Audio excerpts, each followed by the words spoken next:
ورحمت الله وبرکاتو.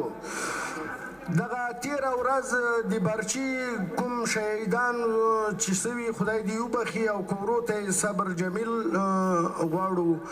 او دغه لوګر کې نسل کشي چې روانه ده د یو کال کېږي چې ورې 110 کسان نسل کشي او بیا 110 کسه زخمیان او شهیدان. موږ ته ټول افغانان دي، موږ نسل کشي ورته نه وایو لکه دلته بعضې دغه انفجار چې سوی ایران کړی ده. دا تیرې ورځې 2 ورځې مخکې کوم انفجار چې سوی دا ایران کړی چې دغلته موږ قومي لانجو باندې واړی دا ایران کړی دا او ایران کله هم نه غواړي چې موږ وطن جوړ سي. او دلته د ایران جاسوسان هم ناست دي او دلته یې دفاع هم کوي.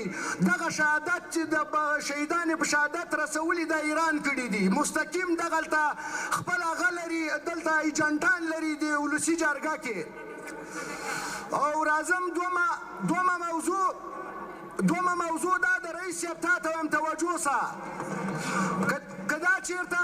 که دا چېرته ولسي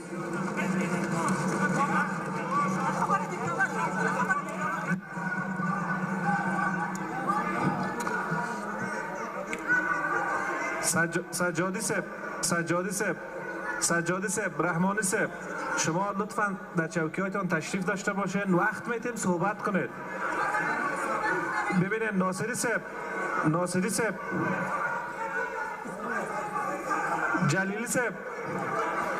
جلیلی صاحب، سجادی صاحب لطفاً. منشی